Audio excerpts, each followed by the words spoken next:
Disclaimer. To the Pharisees and Karens out there. How dare you! All guests on this show do not reflect the opinions of the host. The purpose of this show is to have interesting conversations, stretch our minds, and grow. Not what we want! If you are looking for an echo chamber, viewer and listener discretion is advised. You talk about extreme. If knowledge is a crime, we were guilty from the start. They don't fear the questions, they fear the spark. So we steal the fire, not to rule, not to reign, just to see through smoke and mirrors. And they call it dangerous thinking, they call it heresy. But fire doesn't fear the dark, it only shows what's real.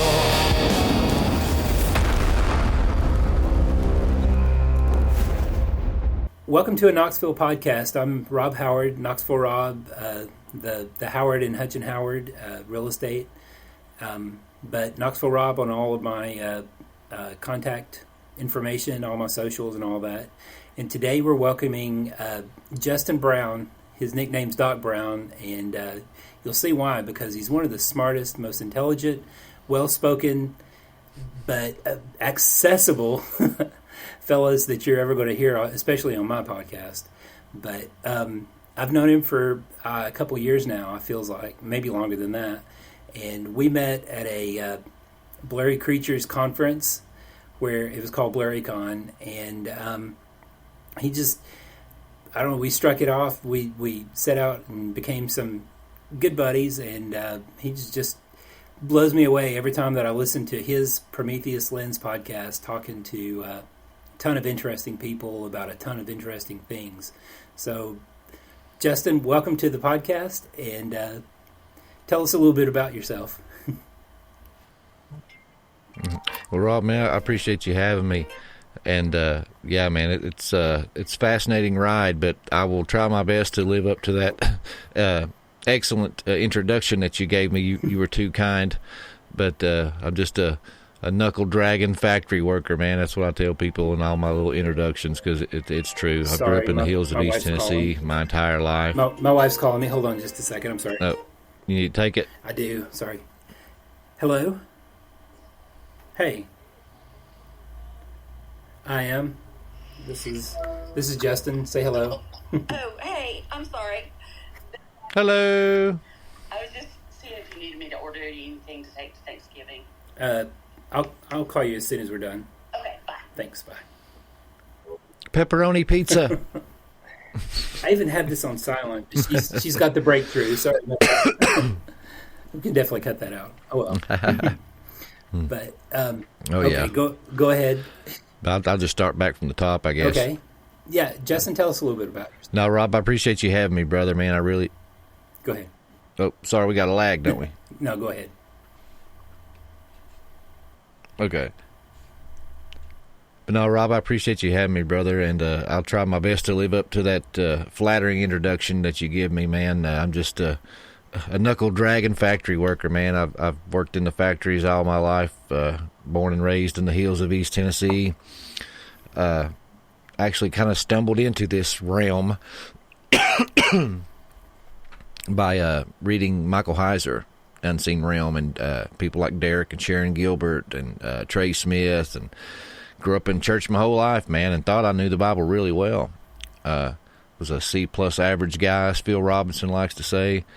Never read a book that I wasn't forced to, and I don't know, man. It was around 2012, just a switch flipped, and I was all of a sudden exposed to all these supernatural cool things in the Bible that, in my 30-something years at that time, had never been talked to about, even though I was in the church pews every Sunday, from the time I was 5 or 6 to the age of 15, maybe. And I found out real quick, man, it's the most supernatural book in the world, but I didn't find that out till my late 30s. And it just lit a fire, man. After that, I read every book I could get my hands on, which you can kind of see well, for if you're listening, but I have this huge bookshelf behind me, and that's not even half of them. I love to read now, and it just kind of went from that to talking to friends about it, to my friends suggesting that I should be talking on the internet about it. So then I had to figure out what a podcast was, how to, press record on a camera, and all these fun things. It's been an adventure, but it birthed the Prometheus Lens podcast, as you mentioned earlier, and also resulted in me finishing something I never thought I would do. I never thought I'd have a podcast or a YouTube channel, but I surely never thought I'd write a book. But it ended in me writing my first book this year, the Epic of Esau, The Birthright and Seed War. So, but in the show, I tell people, whether you realize it or not, we are all on the hero's journey, and I am on that journey too. So I am not the guide by no means. I'm just asking you to come along with me, and we enjoy our journeys together. Well, I've always been impressed by how plain-spoken but smart. And it's one of those things. You have the stories of people, whether it's like Song of the South, where Brer Rabbit says, "Don't throw me in the briar patch," or any of those types of stories that especially coming from East Tennessee, coming from the South. You hear folk tales, and you hear things that I don't know. You really bear it out. That the person that, especially the plain spoken, the approachable way that you talk to people, and that you're not so high and mighty on yourself that you think that anybody you know what I mean. I don't know the best way to say that, but oh yeah, I'm just a good old boy, man. I'm just like everybody else, and that's the thing, is I just try to be genuine and be myself. And one thing Mike Heiser always talked about that I kind of relate with was, he said that he was the Gandalf of the Christian fringe community. That he had all the scholarly work, and he had read all the books, so therefore he had to try to bridge the gap between the layman and the scholar. So he tried to dumb it down and explain it to where people like me and you could grasp these really intricate and fascinating scholarly books.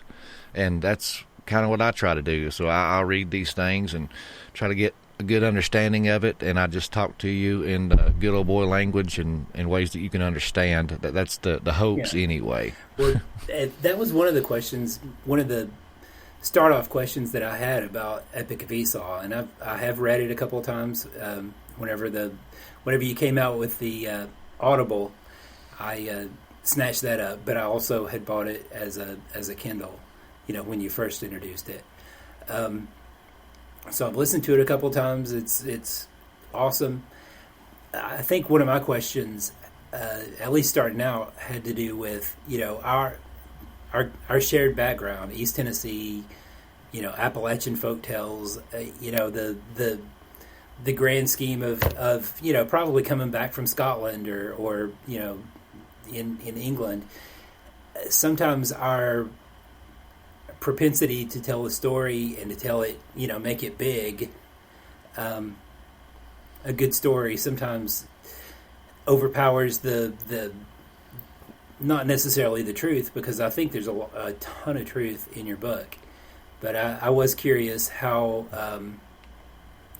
Tales of the Tennessee Wild Man or the Woolly Booger and all those things that we hear about, and you're from like Upper East Tennessee, right? And yeah, I'm up next to Bristol. And I grew up down on the Georgia border, so but I think the whole section right here, a lot of us came from the same set of people, and this is a Knoxville podcast, which I always intended to be an East Tennessee podcast. Talking about your personal experience, your shared experience, and what it's like living in East Tennessee. On top of things like, okay, we're in there, we're reading, we're hearing the Bible stories, we're hearing the things. I don't know if it's the same, you had the same experience, but my mom bought it was like this comic book Bible, and she would tell me Bible stories as I was growing up, and it was So I heard Samson for kids, which Samson's not a kid's story, you know what I mean? But I just wondered how much the Appalachian stories and the campfire stories and those types of things fed into your writing on top of, going through the scholarly documents and all that.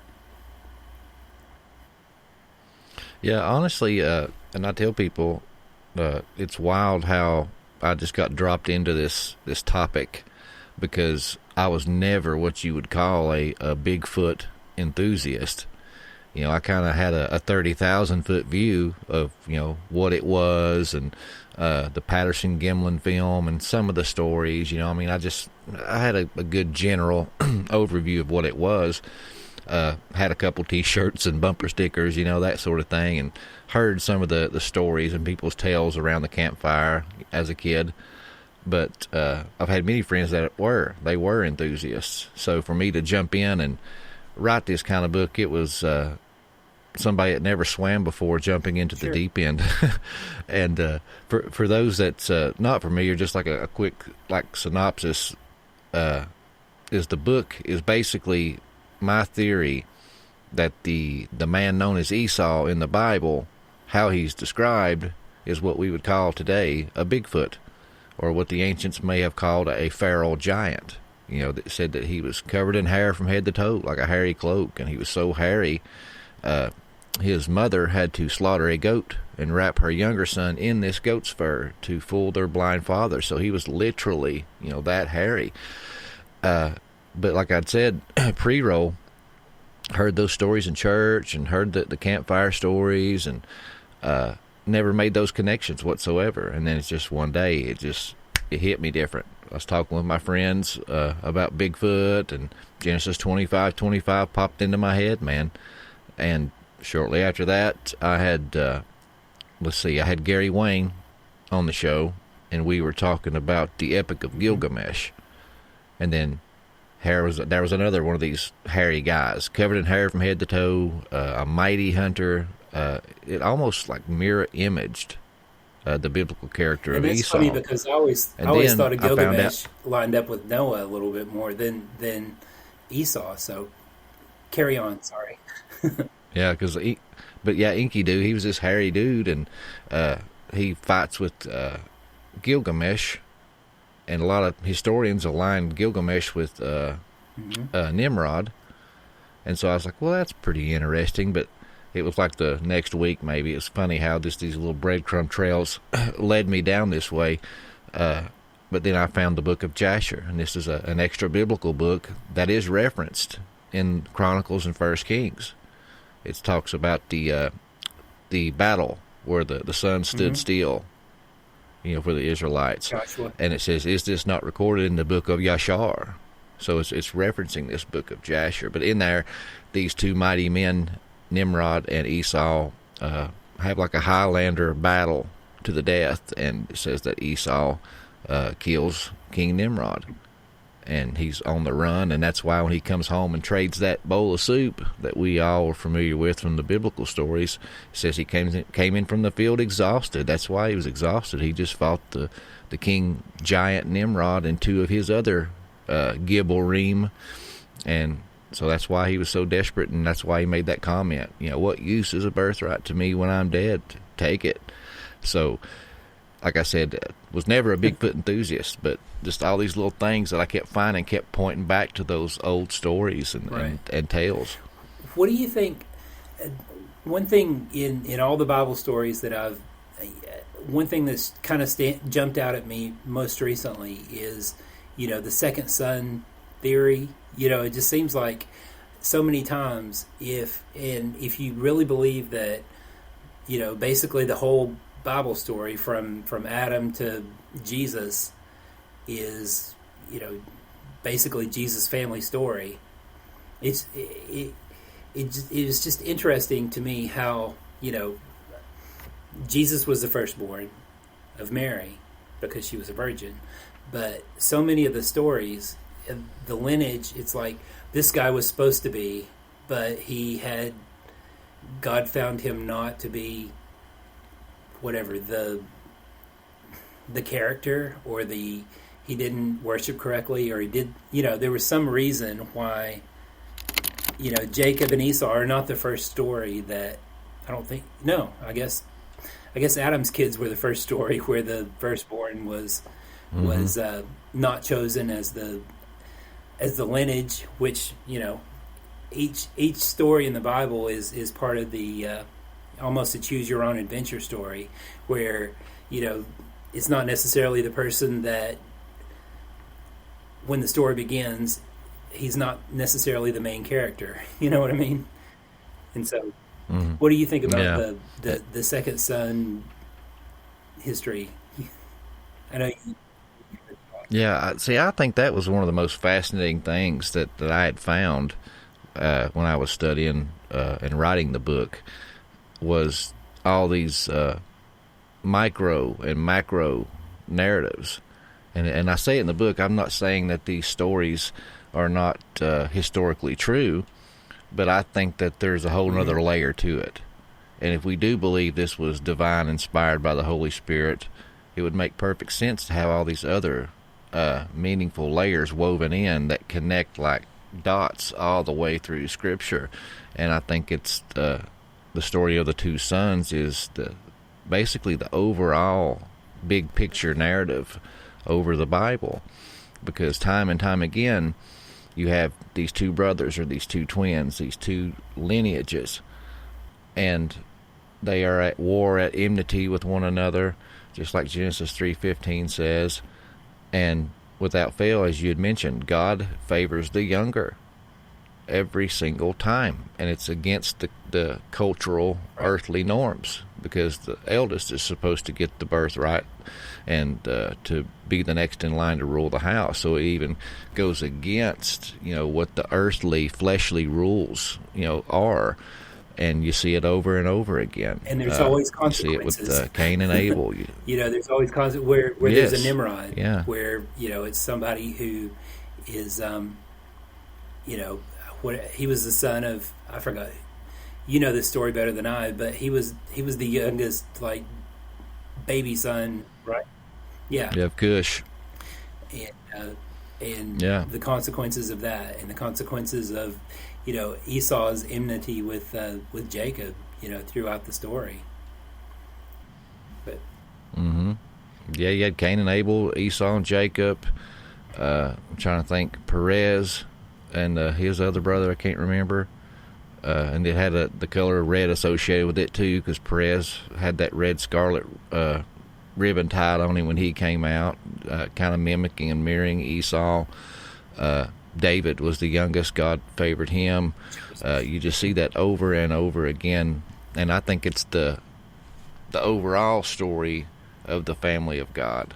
It says that if you look at, I got this from Timothy Alberino in his book Birthright, excellent book. It opened me up to a whole lot of new possibilities and seeing things in a new light. But he says that if you look at it as a family, the family of God, the angelic beings, the angelic hosts, are the elder brothers, because Job tells you that they were there and witnessed creation. He says, when the morning stars, the sons of God, sang for joy at the sight of creation, and humanity is the younger brother, and God chooses the younger brother once again. And it causes a huge divide in the family, and that's why Satan and his host rebelled. 100%. So, tell me, I keep trying to go back to the East Tennessee and Knoxville informing the whole story, and what you were just saying when you were talking about brothers against brothers. I thought about even William and Harry and how he actually Harry abandoned his family and came to America. It's kind of, they're even in today's world echoing some of the things that have happened in the Bible. but thinking about from an East Tennessee perspective and a more local perspective, what have some of the outcomes of your book and both the promotion and the opportunities that you've gotten? I know that you've spoken at some of those conferences, like where we met, and other things like that. Tell me a little bit about that. Just your experience with writing the book. Yeah. As an author myself, I'm interested in hearing other people's, stories that way. Oh yeah, no, it was fun because I always enjoyed going to conferences. I never thought I'd be speaking at them, so that was another, inversion flip for me. But we were talking pre-roll about Michael Heiser and how he used the UFO community as a venue to talk about the Bible and the supernatural things of the Bible. And I think even inadvertently what I've done is something similar, but tapped into the Bigfoot community, because these people that are in these communities, they're already truth seekers. They're already open to the supernatural, and they're seeking. So this is really fertile ground. And they're either going to get Bible, or they're going to get Bigfoot. New Age, or some. Everybody's looking for a spiritual connection. So go ahead. I'm sorry, I didn't mean to interrupt. Mm-hmm. Oh, you're good. And as far as East Tennessee, that's a big thing around here is Bigfoot. I never realized how big it was, but it's a big deal, especially around here in East Tennessee. A lot of people's had experiences and sightings throughout the state. There's Bigfoot conferences and things like that year round, and I never knew that till I got into here. And then once I wrote the book, I started getting invited to these Bigfoot conferences to speak. So I've went down to McMinnville, I've been to Chattanooga, Knoxville, just all these different places that's been doing these Bigfoot festivals for Lord knows how long. But it's just people that are, Bigfoot hunters, are strictly coming from a secular point of view. So with me coming in, giving you the secular point of view, but showing you how it's rooted in the Bible, and that we see it in the Bible, and we see it in ancient legends in Appalachia, but not just in Appalachia. You got it in Europe, China. It's a worldwide phenomenon. So it's been really cool to get into that crowd and honestly kind of be like Lewis and Clark, one of the first ones exploring this new territory. So coming into this Bigfoot community and shining a light on the Bible has been really interesting, because it's kind of like a 50-50. I told you pre-roll when we were talking, it's like either they really love this new perspective or they absolutely hate it, because there's some people that, you keep your Bible out of my Bigfoot. Either a hero or a villain, and that, I think that's the way that any growth in the narrative ever happens. Is you have to have the guy who you're like, number one, who is he? Because just like Moses and Aaron, you're kind of a plain spoken guy who had the flip in your head instead of finding, somebody to speak for you. You know what I mean? Mm-hmm. But yeah, I could have easily told him like Moses did. I'm a man of slow speech. Literally, I talk real slow. It's a southern thing. And growing up in Polk County, I don't know. I remember in I think it was 6th grade, somebody asked me, he's like, "Where'd you come from, you damn Yankee?" And I was like, "I grew up here. I just talk funny," because I didn't have as much of a country accent as I probably should have. It's like we always talk about coming by it honest. Yeah, it's different and it's distinctive. I can't remember, but I went on a show a while back and it was a live, and somebody come through in the chat there, and the host brought it up for everybody to see, and I didn't tell where I was from at that point. Yeah. And of course you have people in the chat, "Oh, I bet he's from Alabama," or something like that. But somebody come through and said, "I would bet my life on it that this guy is from East Tennessee." And I was like, whoa. And then they come down and they was like, "I grew up in East Tennessee, and East Tennessee has a really distinct twang, and this guy's got it." And when I seen that, I'm like, Yep, guilty, man. My hometown, like the school, high school that I went to, was Rogersville, and it's just on the other side of Clinch Mountain, and that's where Morgan Wallen grew up. So that's where he got his twang from. Well, I think it serves you well, and I think it makes you approachable. And when you have, one time I was in London and went into a pharmacy, and I was like, hey, talking to the lady and being all chipper and whatever, because I was excited. I was in freaking London, and I said, where do you think I'm from? And she said, Australia. So I was like, oh, I can live with that, but it is funny because just the way that I think the way that you talk makes you more approachable to a large set of people who, especially folks from, I was looking it up. Joy Pugh is from South Georgia. Derek and Sharon are from like Chicago area, so they have more of the polished Midwestern kind of talk. And I don't know, I've always been into language and the way it's used and those types of things as well. And I really think Heiser's from Pennsylvania, so there's a set, and I think all of them enjoy talking to you and those of us who are specifically like East Tennesseans whenever we have conversations, because of the unique presentation. And that's another. All I'm doing is puffing you up. I'm sorry, but.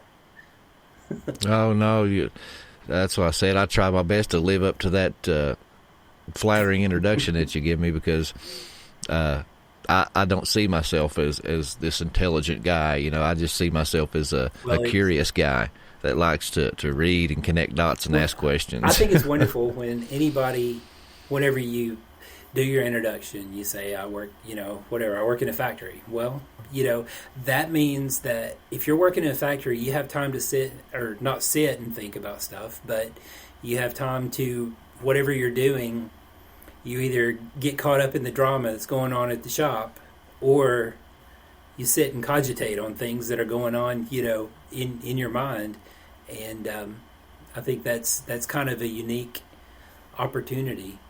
I think God puts us in places where we need to be so that we can grow into whatever we need to be. So I think that's a wonderful thing. Yeah, and I like how Mike said too, he said, I never had an original thought. And I absolutely love that, because that's my opinion of myself. Mike said that he just loved reading all these other books and stories and people's perspective on certain things, and then he just compiled them together for a mosaic, 30,000-foot view with his opinions kind of inserted in there. And that's all I do. I try to give credit, where credit is due, because I know that frustrates me when I see people on other shows saying stuff right out of my book, and I know they've read my book, and I'm like, come on, man, give me a shout out or something. But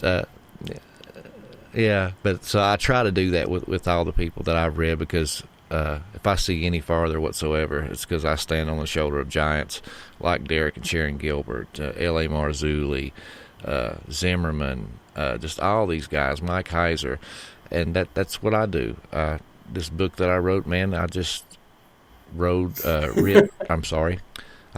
everything I get my hands on around these subjects, and just started piling them together and mashing it together, and just kind of putting my flavor to it, and putting my East Tennessee twang and simpleton language to it to make it more palpable for the 9-to-5 knuckle draggers, because I'm a firm believer that time is our most valuable asset, and a lot of us are curious, but we don't have the time to sit down and read and do all these things. So I try to be that bridge for people, or a shortcut. It's like, if you want to know XYZ, but you just don't have the time because of life, family, whatever, then you can come check out my show, because I've read the books, and I have brought on the guests and authors, and we dive through it, and you get 3 or 4 books or a couple years worth of research in a 1-hour show. So I'm trying to save you guys some time and selfishly talk about things I enjoy.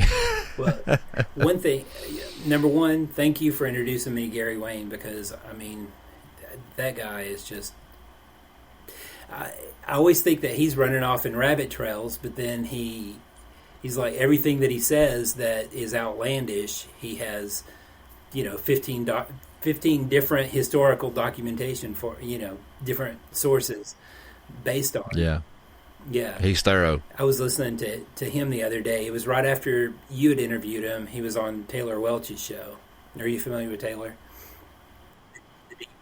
Yeah, I've reached out to him several times trying to work with him. Man, there's so many great content creators in Tennessee, but it's they don't want to work with nobody else, man. Well, I think I would love to hear you and Taylor talk, but I enjoy all the people that you talk to, and another thing about Prometheus Lens, as a member, as a dues paying member, I'm happy to report all the things that. All the other conversations that you have with other sets of people, and I know that a little bit of it's, I'm going to show up everywhere to promote a book, but it's not just that. It's conversations with people about all varieties of subjects and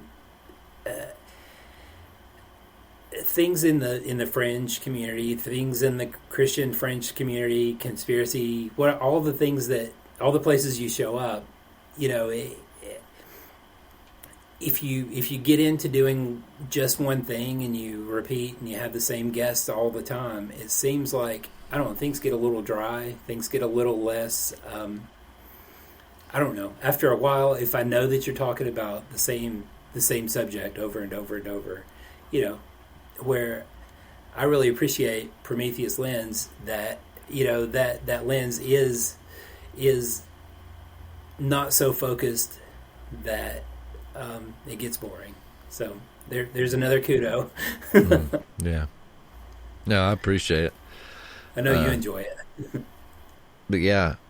Oh, I do. I think that's one thing a lot of people that burn out trying to do podcasts, because most people that listen to podcasts and they enjoy it, they're like, oh, man, I could do that. It's just talking, man. I love to talk. But they don't see all the stuff behind the scenes.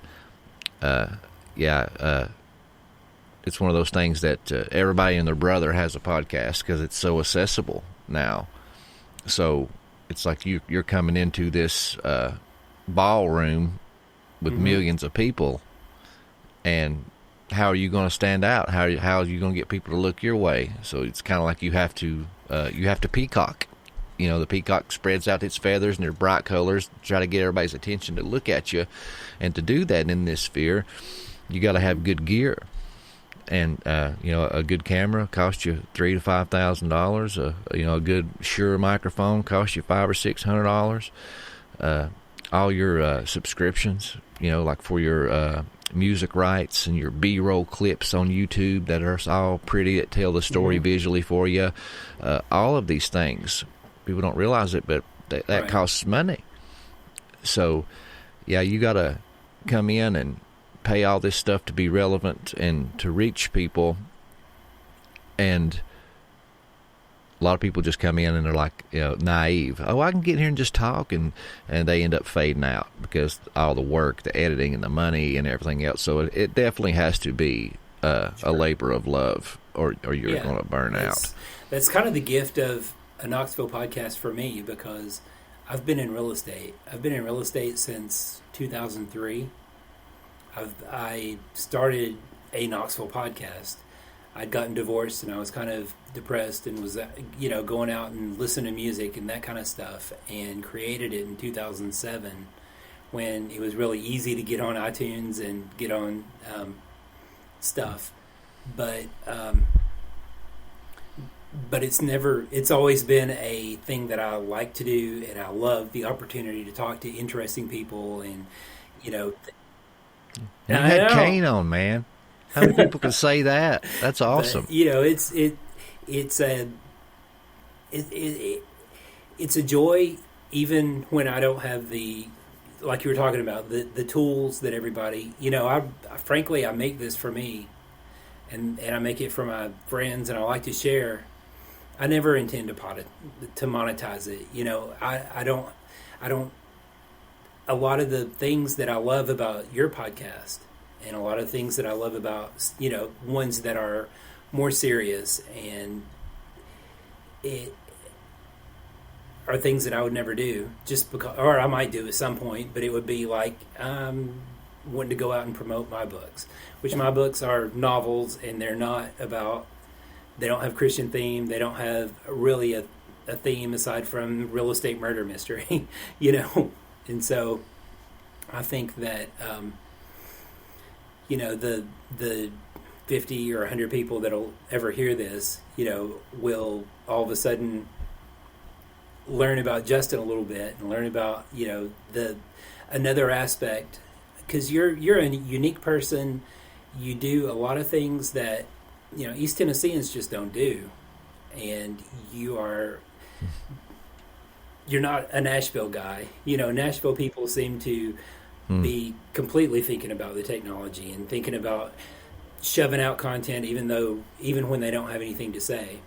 It seems like you have found something worth talking about and organically grow, rather than somebody that just forces junk out. I have to write an album every year. I'll get irrelevant. I think. Mm-hmm. Even with podcasts, you got these guys that have committed to putting out, anywhere from 2 to 5, or even sometimes even more episodes a week, and it's because, not that they're so interested in all these subjects or they have so much stuff to talk about, it's just the money. They realize, the more stuff I put out, the more ad revenue I'm going to bring in, or potential new subscribers. And like you said, I think it reflects in the work. If you sit back and you watch and you listen to somebody, you can tell, or at least I can. That's a spiritual gift that I've been given is discernment. I can spend usually 5 to 10 minutes with somebody, sometimes even just a glance, just looking at them, can get a good feel of how this person is, or what this person's about. But I think you can see it in the work. The people that just regurgitate and force stuff out, there's just no passion, or love of the craft in their work, and it kind of comes out. But I have so much stuff that I would just love to dive into. Honestly, Rob, I have a notebook that's probably 50, 60 pages front and back of just different subjects that I want to cover and look at, and guests that I want to talk to, because it's something that I love and that I'm fascinated with. And I think that even if someone's not fascinated in the subject that you're talking about, if they know you and they're like, okay, this guy is thorough, he does his research, and I might not agree with him on everything, or sometimes not even half, but he's genuine, and I know if he's saying it, he believes it, and if he's saying it, he studied it, and he's done this, and this. So I'm going to hear the guy out regardless. That's what I try to do. So hopefully, Lord willing, I'm just 2 years in with this show, and God has blessed it, man. There's no way around it. A good old boy like me, C+ average guy, worked in the factory, most of my life, and you hear the banjos play when I open my mouth. You'd never think that I could be a successful podcast content creator or author, but I just stepped out and God took it, man, because there's no other explanation. 2 years in, and the show is just, it's blew my mind, honestly, Rob. My YouTube channel is almost 10,000 subscribers now, and just, within 2 years. And dumb old good old boy like me to do that's really mind-blowing. And the Apple and the Spotify, between just those two platforms, I have about 10,000 subscribers on there also. Yeah, dude, it's God. There's no other way around it. But I hope to get there full time, man. That's what I was getting to. But I've been a good boy. I've been taking the money that I've been earning off of the show and doubling down on my debt. I'm trying my best to get debt free. That way I can have more financial freedom. And hopefully this time next year I will be doing this full time. So I'll have a lot more time on my hands. So that means a lot more nerdy content is on the way, hopefully, Lord willing. Well, I'm proud of the progress that I've seen just since becoming a subscriber. Well, since meeting you, and I didn't buy into Prometheus lens. I bought into Justin, and I think that's probably the story of most of your listeners, most of your readers, and everybody.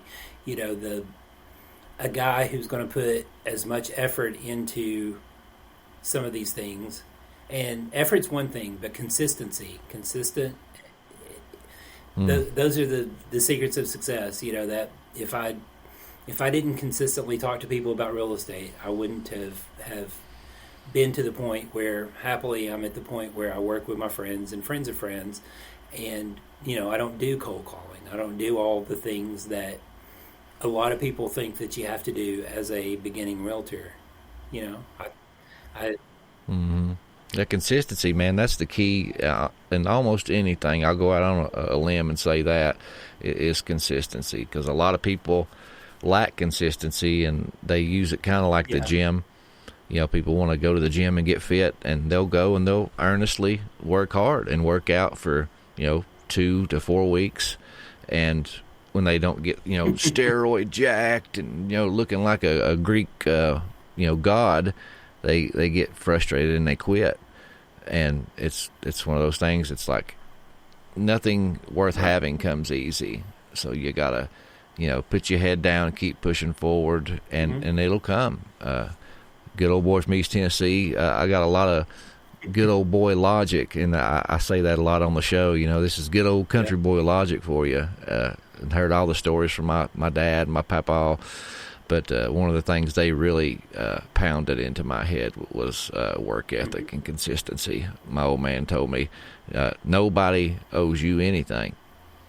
So if you do get anything from anybody, you be extremely grateful, because nobody owes you nothing. And you can have anything that you want in life if you're willing to work for it. And he told me some things, Justin, are going to be hard to obtain. And you're going to have to work hard, and you're going to have to work for a long time to get it.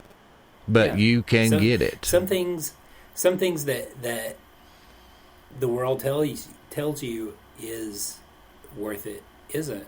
And then some things, if you wanted 100,000 subscribers, or you wanted, you could work toward that. That's not your ultimate goal. Your ultimate goal is as many people hear your stories, get your whatever type of wisdom that you want to share, whether it's Epic of Esau is an outstanding book, and I've there's a lot of wisdom in there, but I'm saying it's not the fact of getting 10,000, 50,000, 100,000 subscribers.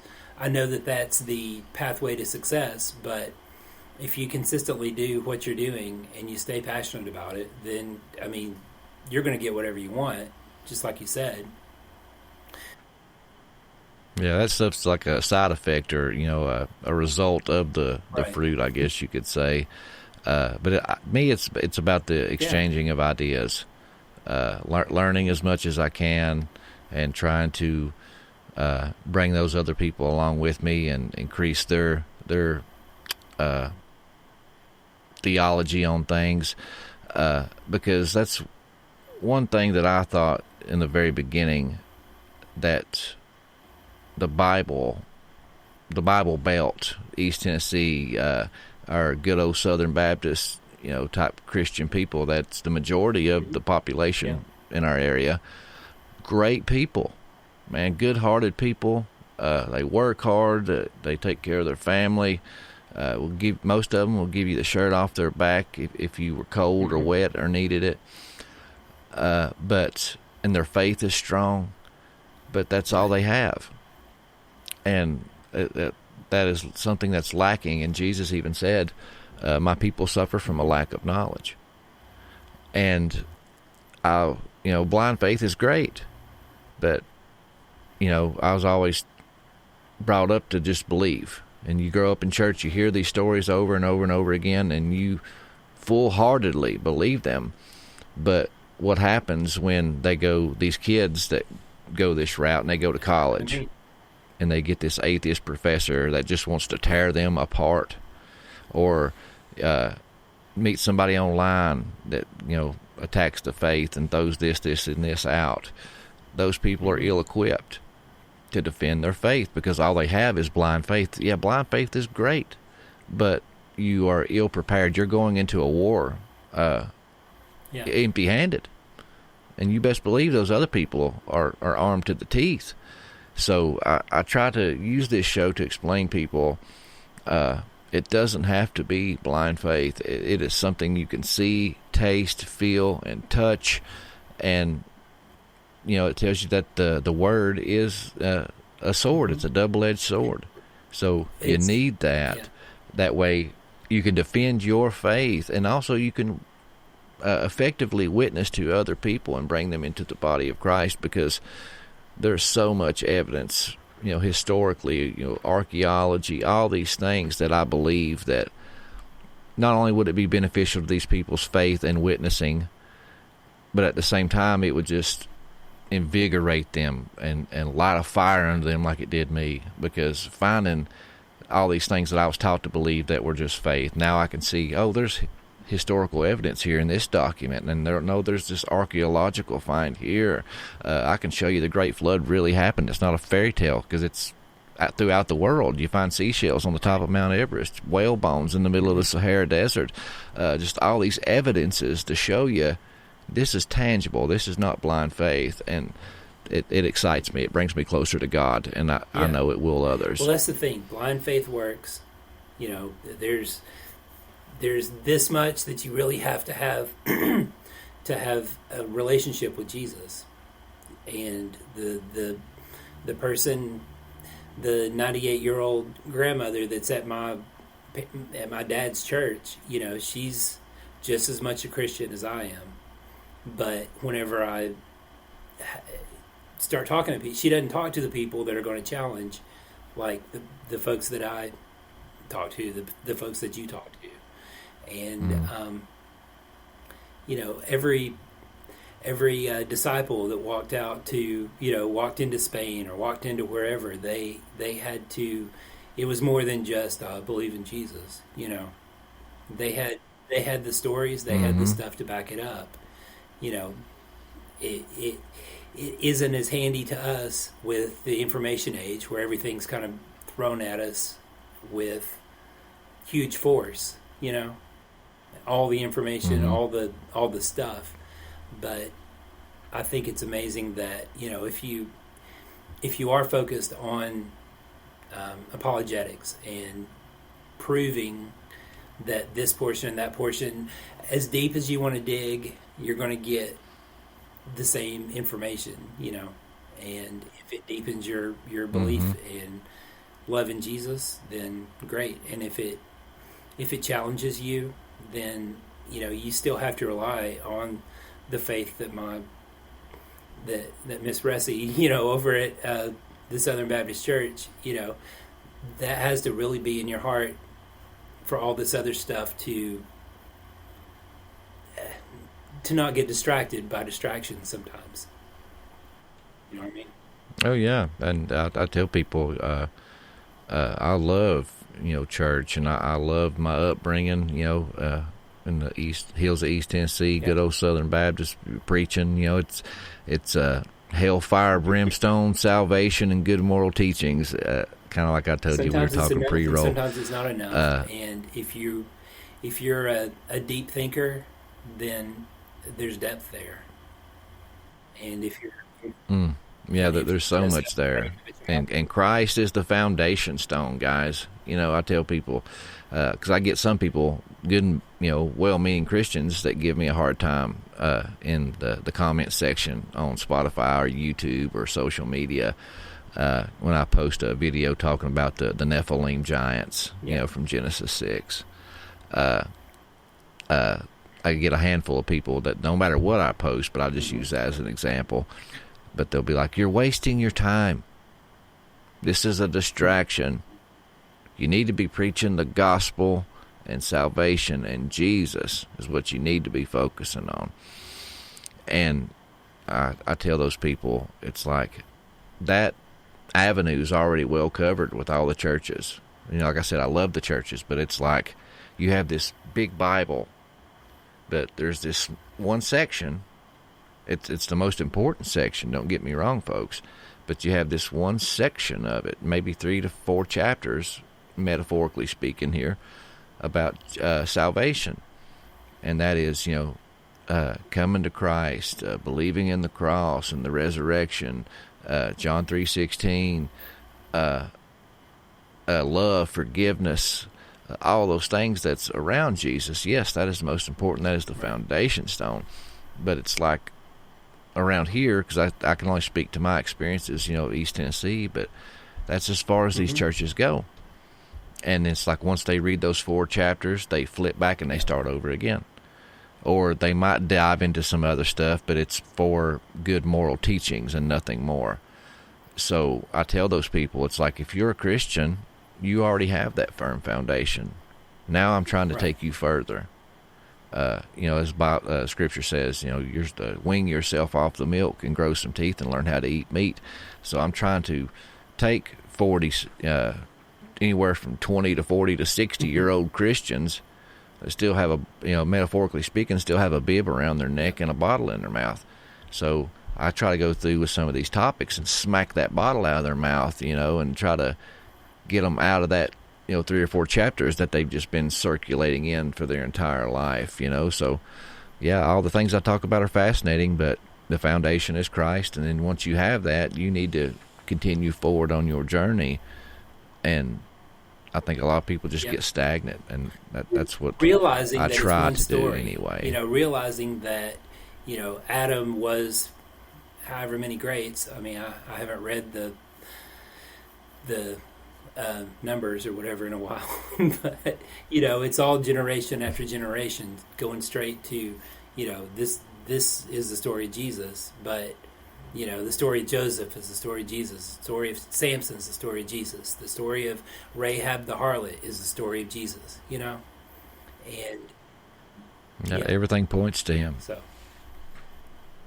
yep. But at the same time, too, those type of conversations are attractive to non-believers. Because, I mean, if you're talking about, giants, angels coming down and breeding with the daughters of men, making Nephilim giants, and you talk about the Amalekites who stemmed from the loins of Esau, were giants, and it says that they were the Amalekites, known as the blood lickers. So you have like this vampiristic feel, the chariots of fire. Everybody's talking about UFOs now. All these things are in there.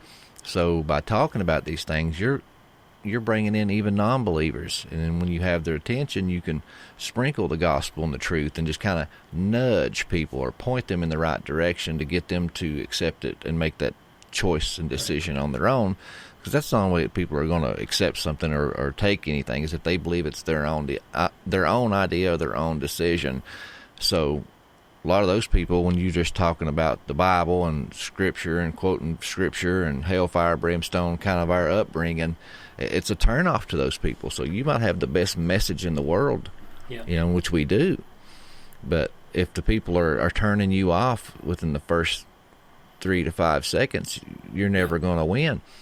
So you got to learn how to draw in not just one type of people. All of us are God's people. So, yeah, some people, the hellfire, brimstone works, but that doesn't work for everybody. So you need to try to reach everyone. But I think a biblical perspective is really neat to have, because when I was having a conversation with one of my buddies from college earlier, and I had my real estate group's doing Santa Claus pictures, and I did the silly AI picture. You're a slick Santa, by the way. But I made myself Santa Claus, and then my buddy from college, who is I think he's either a Methodist or Presbyterian preacher, he was like, yeah, that those little demons in AI will really do some fun things, and I was like, well, AI, my opinion of AI is, it's a mirror that's going to tell us what we want to know, whether it's true or not, whether it's, it's the same as every show on Netflix. You were talking about vampires, every show on Netflix, if you look at it from a Christian point of view, is really, I mean, there's compelling stuff in there, and shows like Prometheus Lens, you watch a vampire show with a different perspective because you have heard Gary Wayne talk about the history, and you watch Game of Thrones, and you see all these evil things happening, and you're like, well, those are Nephilim fighting against each other. They don't mention it, they don't talk about it, but if you have the right perspective, you have a perspective on everything that you see. And I think that those are informed by people like you doing great things. Yeah, I appreciate it, and it does. And some people, they say it ruins movies and stuff for them because they see the truth now and all the biblical themes and the deceptions and things like that. And one of my favorite ones, it was one of those things that I was taught in church a million times. I've heard the story a million times, but not from the perspective of the Second Temple Jewish people, because this is Mike Heiser. It was his bread and butter. He said this is an ancient text written by and for ancient people. So if you're not reading it with the mindset of these people, you're missing the message that they're trying to convey. And the Tower of Babel, that is Game of Thrones. And so I know you've heard this a million times on the show, Rob, but maybe for the people listening that's not been exposed, the Tower of Babel was more than just a tall building where the tongues were divided. When you go into Deuteronomy 32, verse 8, it says not only were the tongues divided, it says the nations, the peoples, was divided amongst the B'nai Ha-Elohim, the sons of God, the same ones from Genesis 6. Every time that phrase is used in the Hebrew, it's talking about divine heavenly beings. So these rebellious sons of God, they were just like inheritances, the family of God, like we talked about. They were given the nations and portions of the world as their inheritance to rule over, like lords. And they ruled unjustly, according to Psalms 82. And Paul tells us, do you not know you will judge the angels? Those are those angels that you're going to judge one day. Those are the angels that that is are Game of Thrones. I don't know, not to get into politics. The world leaders today. People are so, right now, they're so either Trump's God or Trump's the devil. Trump's neither one. Trump is influenced by someone. We don't know. A man. Yeah, he's a man.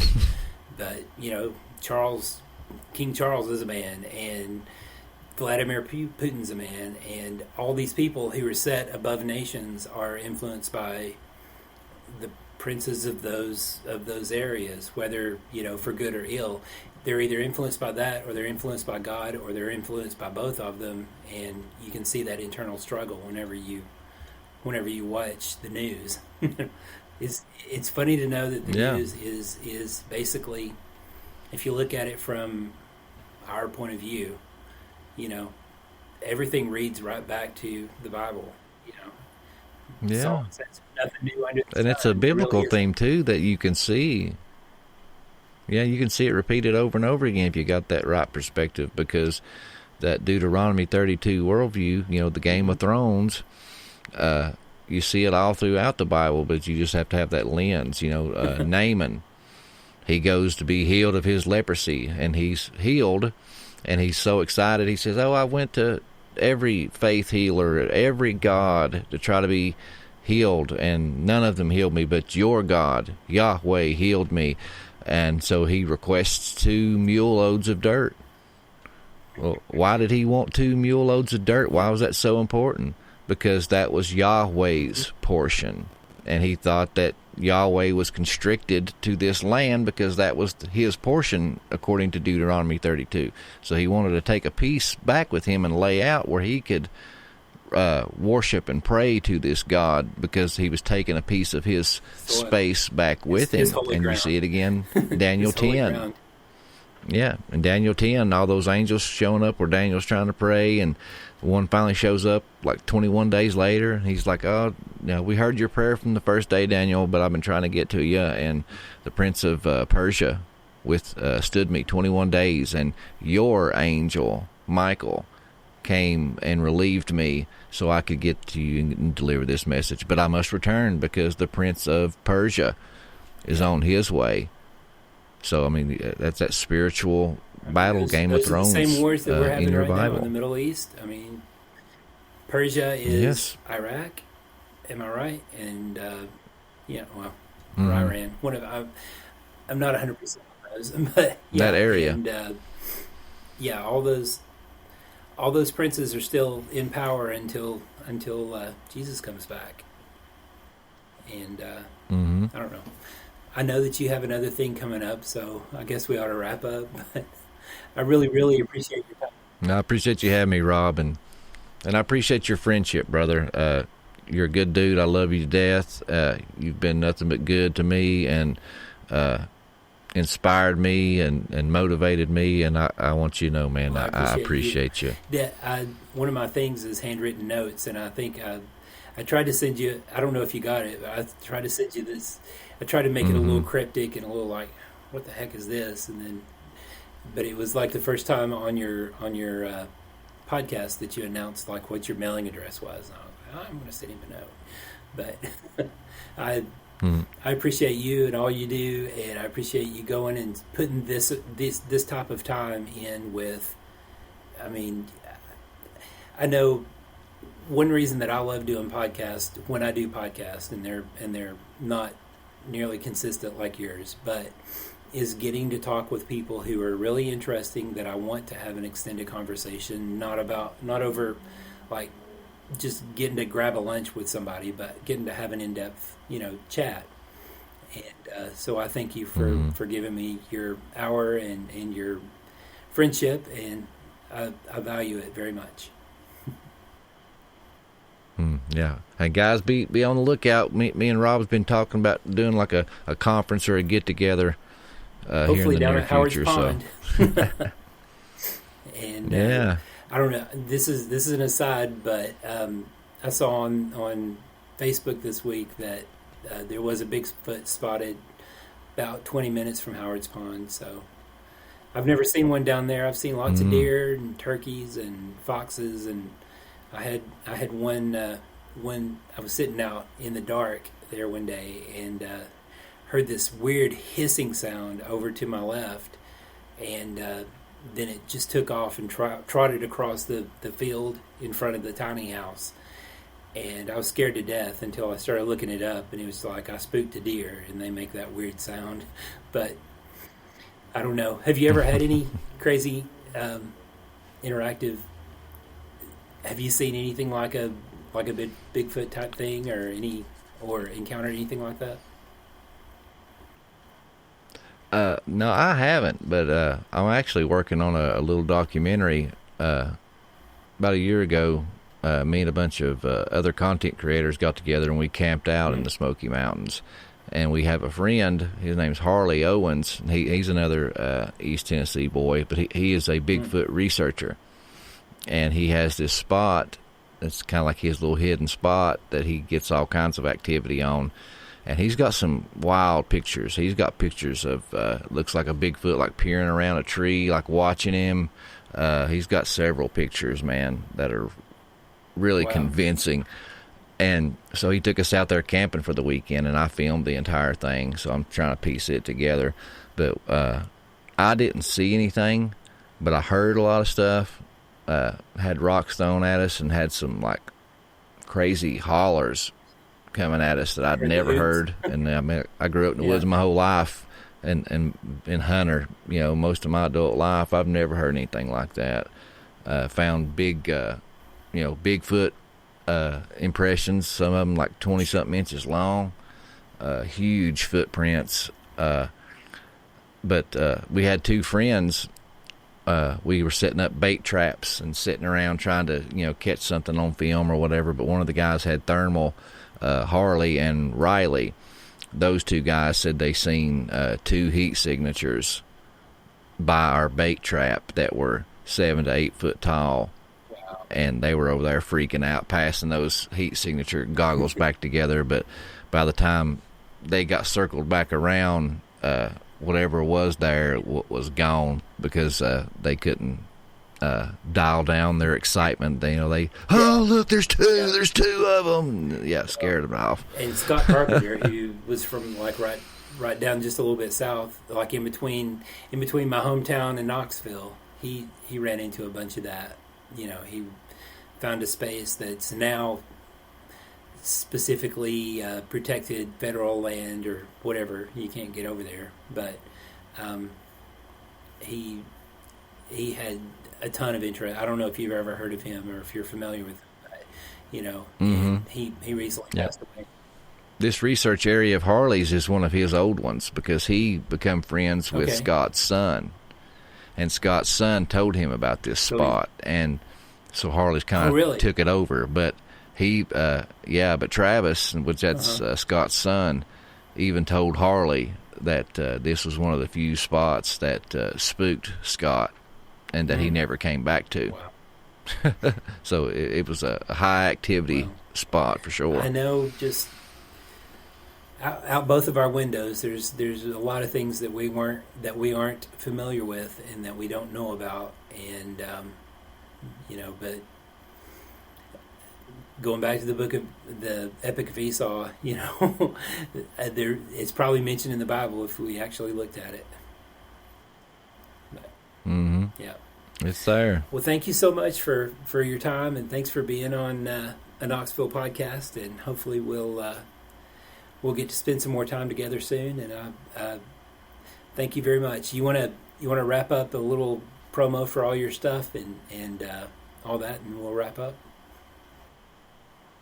All right, man. I appreciate it. Yeah, if you enjoy some of the stuff that we talked about today, check out my show. It's the Prometheus Lens Podcast. Anywhere you can consume content, Apple, Spotify, YouTube, all the social medias. Just search up the name. You'll be able to find it. My website is PrometheusLensPodcast.com. On there, you can order a copy of my book and get a signed copy. And with those, I give a sticker pack and custom bookmarks and a little goodie bag for all those people that order through the website. Or you can just go to Amazon and get it off Amazon. It's $20 for the hard copy, $10 for the digital. And I just released the audio book. So you can even, if you can't read or just don't want to read, I will read it to you. So you are without an excuse. Doc Brown. Just don't listen to it after 9 o'clock. Why is that? Oh, no, you'll have some fever dreams is what I experienced when I did that. Anyway, thanks again, and hope to see you soon. So we